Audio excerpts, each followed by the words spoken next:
Um, Bilinear groups are fundamental tools in designing cryptographic tools.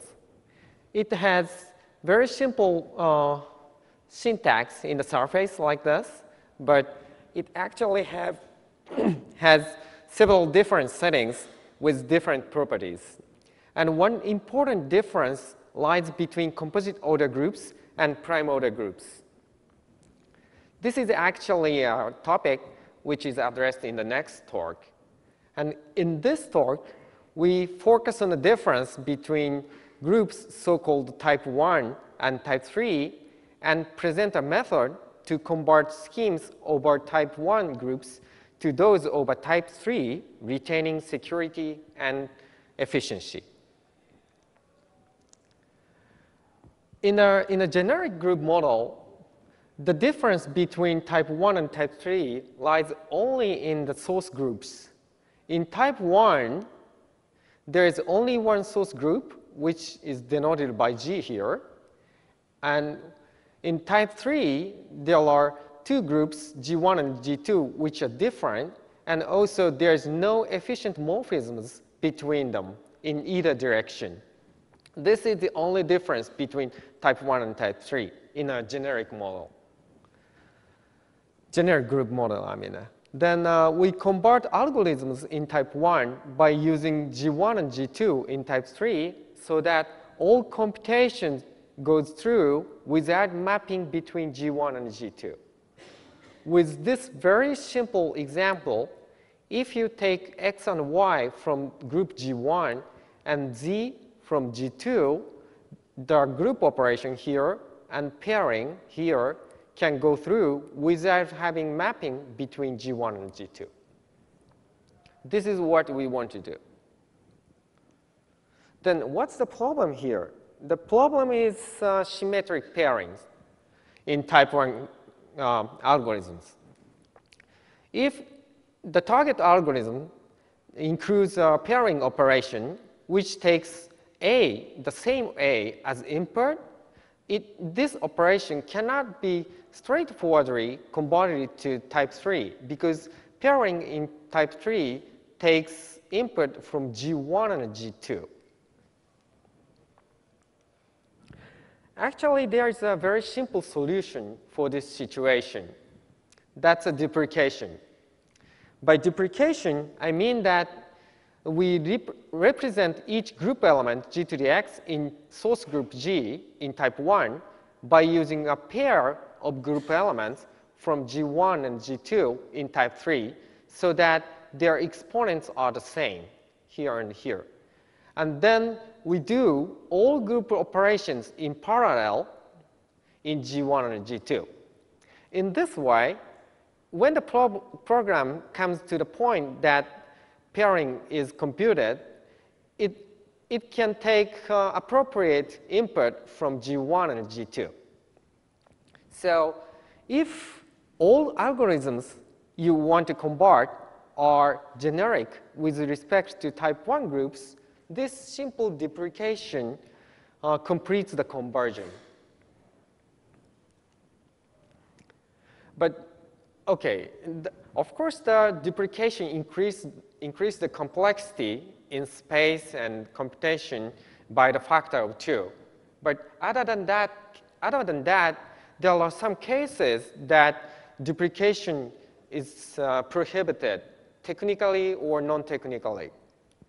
One simple example is hashing without knowing the exponent. In a random oracle model, sometimes a program algorithm involves hash function that maps a string onto a group element so that the exponent is not known, cannot be known to the adversary. If this is converted to the type 3 program by using simple duplication with independent hash function in G1 and G2, this will result in an incorrect duplication with different exponent with very high probability. So this cannot be a solution for this type of algorithms. And there are other situations that you don't like to duplicate some group elements. Suppose that you are converting a signature scheme.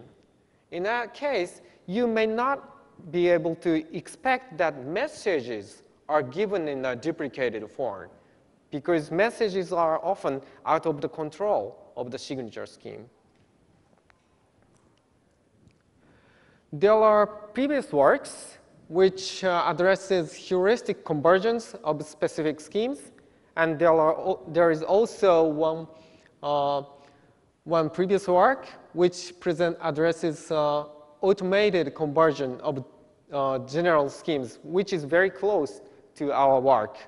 This work is done by Akinila, Green, and Hochenberger in the last CCS.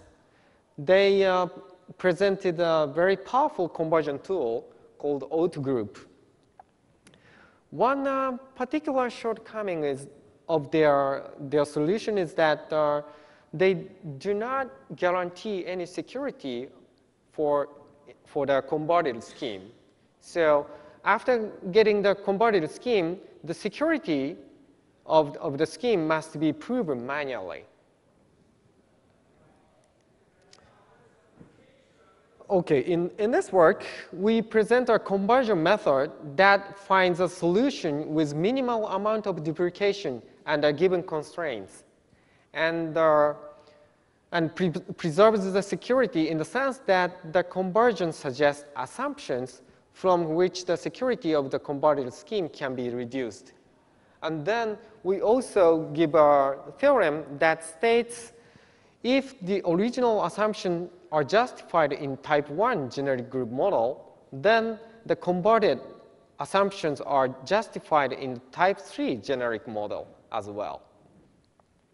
And we implement some of this method in a program and apply it to existing schemes whose original construction is known only in type 1 groups. Okay, here is the overview of our conversion. It has 4 steps.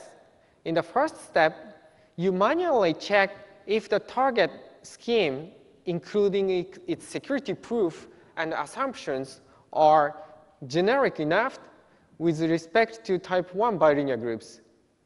And we extend that generic operation with a hash function to and from group elements to cover the schemes in the random oracle model. And once this is assured, in the second step, we use a graph to express dependencies between source group elements.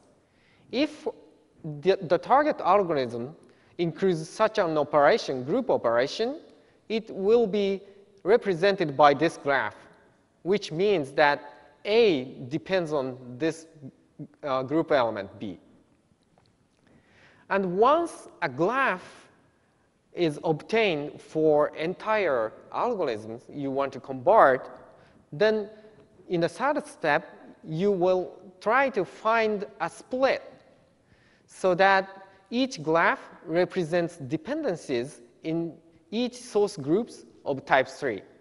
So in this very small example that I will show you later in more larger picture, here this graph represents the dependencies in G1, and this represents dependencies in G2. And once such dependencies in each group are obtained, you get back to the original description and manually write down the scheme in type 3 based on the above this split graphs. This is the overview of our conversion. Now, let me show you an example. In this example, I only focus on this step 2 and 3. This example is for Waters IBE scheme that includes algorithms for functionalities and security proof. I focus on encryption and these algorithms relating to the security proof. In the encryption algorithm, there are pairing operation and group operations like this. This pairing operation that takes G1 and G2 as input is represented by this dependency graph, which has special nodes called pairing nodes. Those nodes represents an entrance to the pairing operation. And this simple group operation is represented in this Y. And also, this operation is represented in this manner. Here, there are UR is actually from U1 to U lambda, which depends on the security parameter. But we wrap it up into one node so that the size of the graph do not depends on the security parameter.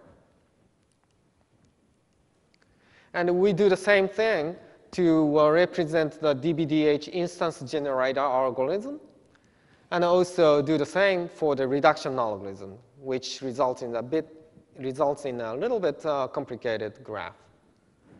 And once these graphs are obtained for each algorithm, we merge it into one big graph, which is like this. And if you have some constraints in such a sense that you don't like to duplicate a group element here, then you will list the name into NoDAP list. Okay, in the next step, you find a split which satisfies those conditions. The first condition is that merging the split graphs recovers the original one. This condition guarantees that no dependencies in the original one is lost in a split. And the second condition is that each pair of pairing nodes, for instance here, P1 and P1 here, is separated into these graphs. So P1, 0 comes here, and P1, 1 comes here. They are assigned, split to each graph. This is necessary for pairing operation to go through. And there are some other conditions, but I'm skipping those. And once such a split is obtained, you get back to the original description and manually write down the scheme following the suggested deployment of the group element. One important thing is that if there is a duplicated elements, algorithms that receive such duplicated group elements must verify their correctness by checking the Diffie-Hellman relation. And once this is done, what you have is a program which works in type 3 setting, and the security is reduced to the converted hardness assumption. The converted assumption is like this. In the original type 1, it was DBDH assumption, which includes 4 group elements, 4 source group elements, and 1 target group element. And in a converted form, some of the group elements, source group elements, are given in a duplicated form. And the target is unchanged here. And we present a theorem that, which states that if the original assumption here holds in the generic type 1 bilinear model, bilinear model, then the converted assumption here holds in the generic type 3 group model. So this generic hardness theorem applies static or Q-type or interactive assumptions, but the limitation is that the assumptions must not involve hash operations. Okay, let me conclude my talk with open problems. The one big open question is to find more sophisticated algorithm than exhaustive search. Actually, when we split the graphs, what we do is a brute force search, which searches all the possibilities.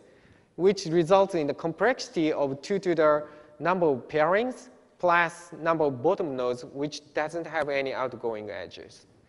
But this is mainly due to the fact that we are not looking for only one solution, but we are looking for optimal solution which has minimum number of duplication under the constraint. So maybe this is very hard to improve from this exponential complexity.